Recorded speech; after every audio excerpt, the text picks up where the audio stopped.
અજન્મા અલોકા નિર્વાણના નાથ, જે નથી ભૂમિ, નથી જળ, નથી અગ્નિ કે નથી વાયુ કે આકાશ, એટલે કે જે પંચ તત્વોથી પર છે પણ સાથે જ પંચ મહાભૂતના નાથ છે, એવા સાકારમાં નિરાકાર દેવ એટલે દેવાધિદેવ મહાદેવ.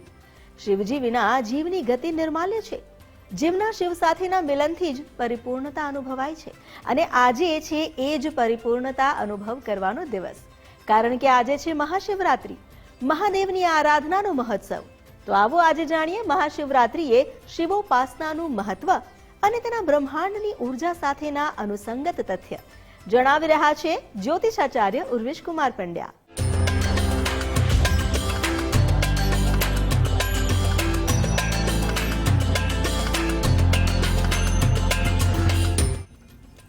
સહસ્રલોચન પ્રવૃત્તિ શેષરેખ શેખર પ્રસૂન ધોરી ધોરણે વિદુસરાંદ્રપીઠભુ ભુજંગરાજમાલયા નિબદ્ધ જાટજૂટક શ્રીય ચિરાય જાયતામ ચકોર બંધુ શેખર.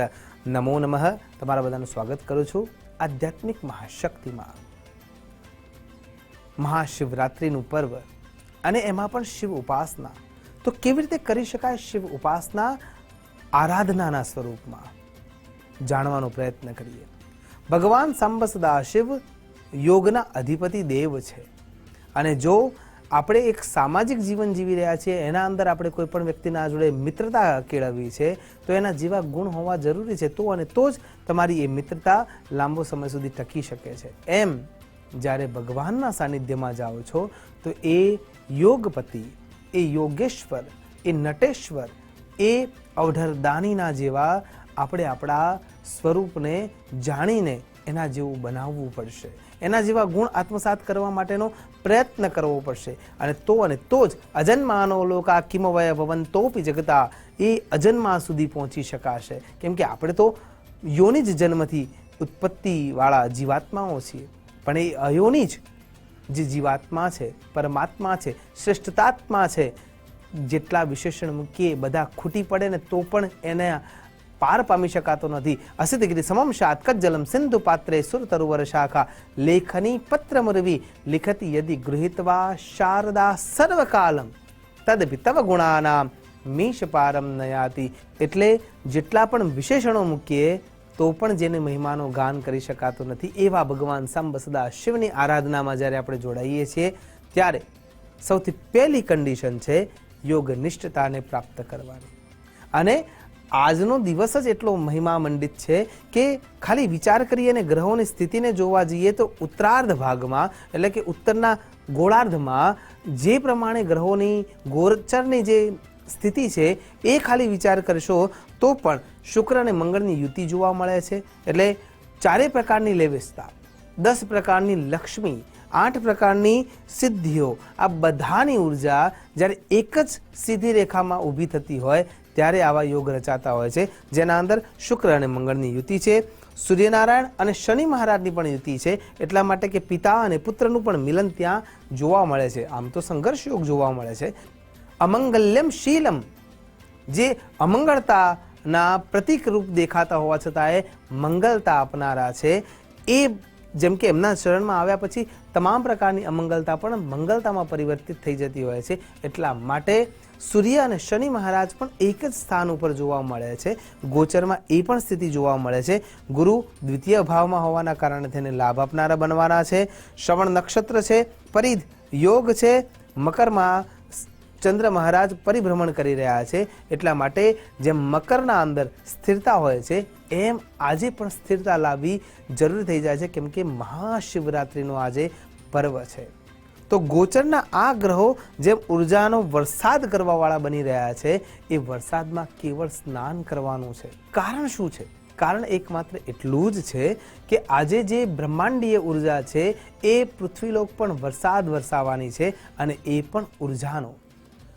કન્ડિશન ખાલી એટલી જ છે કે તમારો મેરુદંડ સીધો હોવો જોઈએ અને તમે ઉર્જાના કેન્દ્રમાં હોવા જોઈએ. અને એટલા માટે જે પૃથ્વી લોક પર ઉર્જાનું સંચરણ કરવાવાળું શ્રેષ્ઠ લિંગ છે એ પ્રતીકના નજીક જ્યારે તમે બેસો છો અને એના ઉપર જ્યારે સ્પર્શ કરીને ભગવાનને આલિંગન કરતા અભિષેક કરો છો, ત્યારે જે ઉર્જા અંદરથી પ્રવાહિત થઈ રહી છે એ અને જે ઉર્જા ઉપરથી વરસી રહી છે તે બંનેના વચ્ચે તમારું આ શરીર છે, માનવ તંત્ર છે, અને એ તંત્રના અંદર જ્યારે મૂલાધાર, સ્વાધિષ્ઠાન, મણિપુર, અનાહત, જ્યારે સોલર પ્લેક્સ સુધી તમારી ઉર્જા ઉતરવાની શરૂઆત થઈ રહી છે, પછી એ અપવર્ડ્સ થઈ રહી છે, ઉપર તરફ ગતિ કરી રહી છે.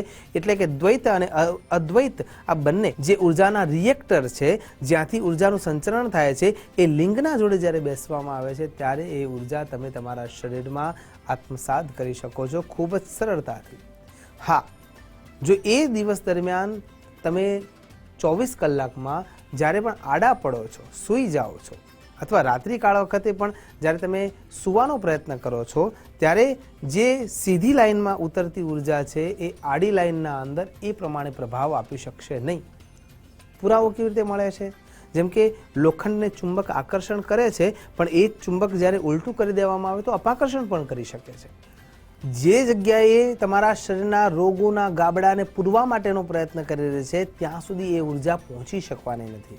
અને એટલા માટે થઈને કેરળમાં તો એવી પણ વ્યવસ્થા છે કે એ દિવસે અને રાત્રિકાળ દરમિયાન મધ્યરાત્રિ થવા આવે ત્યારે બાળકો એકબીજાના ઘર ઉપર પથ્થર નાખતા હોય છે. કેમ કે જ્યારે પથ્થર પડે છે ત્યારે આપણે સફાળા ચોકીને બેઠા થઈ જઈએ છીએ. એના પાછળનો આશય પણ એ જ છે. આ રિચ્યુઅલ્સ નિભાવવા પાછળનું કારણ પણ એ વખતના દિવસ પૂરતું એ જ છે કે તમે કોઈ પણ યેન કેન પ્રકારે ખાલી મેરુદંડને સીધા રાખીને બેસી શકો. વધુ સારું તો શું છે કે ભગવાન સાંબ સદાશિવની આરાધનામાં ડૂબ્યા રહો.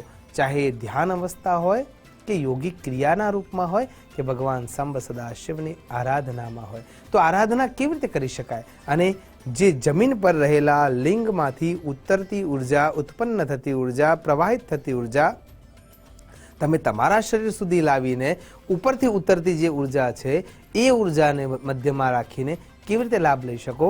તો એના માટે સૌથી શ્રેયસ્કર માર્ગ છે ભગવાન સાંબ સદાશિવ પર થયેલો અભિષેક. ગંગાદિક તીર્થોથી જ્યારે તમે અભિષેક કરો છો ત્યારે એક તો તીર્થોનું જળ જે નિર્મલ છે, ભગવાન સાંબ સદાશિવ ઉપર પડતું એ જળ અભિષેક રૂપે જઈ રહ્યું છે મંત્રો સાથે, ત્યારે ક્રિયા સજાગ રૂપે જઈ રહી છે. એટલા માટે એમાંથી જેમ ઉર્જા વહન કરવાની ક્ષમતા પાણીમાં સૌથી વધારે છે. કેવી રીતે થઈ શકે છે કે ચંદ્ર મહારાજની જે સ્થિતિ ગોચરમાં છે એ જ્યારે પૂર્ણિમાના નજીક સુધી પહોંચતી હોય, એકાદશીના ઉપવાસનું પણ કારણ આ જ છે કે જ્યારે પૂર્ણિમા અને એકાદશી વચ્ચેનો જે સમય છે એ સમયગાળા દરમિયાન શરીરમાં જે 70% પાણી રહેલું છે એ જ્યારે ભૂખ્યા રહીએ છીએ ત્યારે સૌથી વધારે, કે ઉપવાસી રહીએ છીએ ત્યારે સૌથી વધારે બેલેન્સ થતું હોય છે. જ્યારે પૂર્ણિમા આવવાની હોય છે ત્યારે ચંદ્ર મહારાજના ગુરુત્વાકર્ષણના બળના કારણે થઈને સમુદ્રમાં ભરતી આવે છે અને અમાસના દિવસે ઓટ આવે છે. તો શરીરમાં જે 70 થી 72% પાણી છે એને દૂર કરવા માટે કે હલાવવા માટે કે એના અંદર વિચારો વધારે ઉદ્દીપન કરવા માટેની જે ક્ષમતા છે એ એમના માટે તો ખૂબ રમત છે, ચંદ્ર મહારાજના માટે. અને એટલા માટે થઈને પાગલપનાના જે દોરા સૌથી વધારે પડતા હોય છે એ પણ પૂર્ણિમા અને અમાસના દિવસે જ પડતા હોય છે. તો આ એક એવો દિવસ છે કે જેના અંદર તમે સ્તુતિ વંદના કરી રહ્યા છો તો એ હજારો ગણી વધવાની છે. માનો કે તમે એના અંદર આનંદમાં છો તો હજારો ગણા આનંદમાં તમે જઈ રહેવાના છો. તમે માનો કે દુઃખમાં જઈ રહ્યા છો તો હજારો ગણા દુઃખમાં તમે પોતાની જાતને મૂકી રાખશો. જો તમે રોગગ્રસ્તતાના અંદર ફસાયેલા છો અને તમે આરાધનામાં જોડાતા નથી તો એ રોગગ્રસ્તતા તમને વધારે પીડનારી બનશે. કારણ એકમાત્ર એ છે કે અવકાશીય ઉર્જા તમને મળી રહી છે, બસ ખાલી તમારે એને આત્મસાત કરવા માટે નજીક જવાનું છે. એના માટે પંચામૃતનો અભિષેક કરવો જોઈએ ભગવાન સાંબ સદાશિવ ઉપર, અને દહીં એના થકી વૈદિક મંત્રો અથવા પૌરાણિક મંત્રોથી ભગવાન સાંબ સદાશિવના ઉપર જમણા હાથને સ્પર્શ કરીને ભગવાન ઉપર આલિંગન કરવું જોઈએ. આલિંગન બાદ અલગ અલગ જે ષોડશોપચારની પૂજા છે એ ષોડશોપચારના મંત્રો થકી, પૂજાના આરાધન થકી ભગવાન સાંબ સદાશિવ ઉપર અલગ અલગ દ્રવ્યોનો અભિષેક કરવો જોઈએ. એમાં શેરડીનો રસ છે, ગર્ભોદક છે, નાળિયેરનું પાણી છે, દર્ભોદક છે, અન્ય જે દ્રવ્યો છે એના થકી ભગવાન સાંબ સદાશિવને અલગ અલગ પ્રહરમાં અલગ અલગ પૂજાઓથી મંડિત કરવા જોઈએ. અને સંપૂર્ણ રાત્રિ દરમિયાન જાગરણ કરવું જોઈએ અને આ ક્રિયામાં જોડાવવું જોઈએ.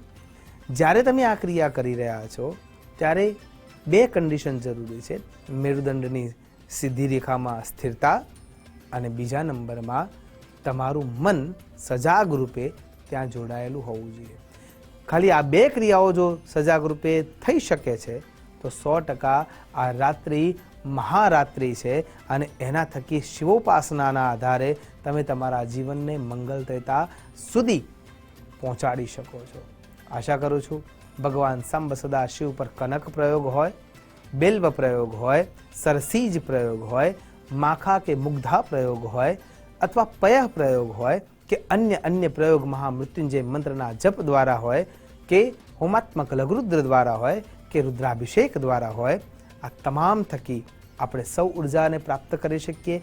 ભગવાન સાંબ સદા શિવની અંતરંગ શક્તિને મહેસૂસ કરી શકીએ. જીવત્વને શિવત્વમાં મેળવવા માટેનો આ પ્રયોગ કરીને સાક્ષાત શિવત્વના પ્રવાહને અનુભૂત કરી શકીએ. એ જ અભ્યર્થના સાથે નમસ્કાર. અસ્તુ સદા શિવોહમ. નમો નમઃ.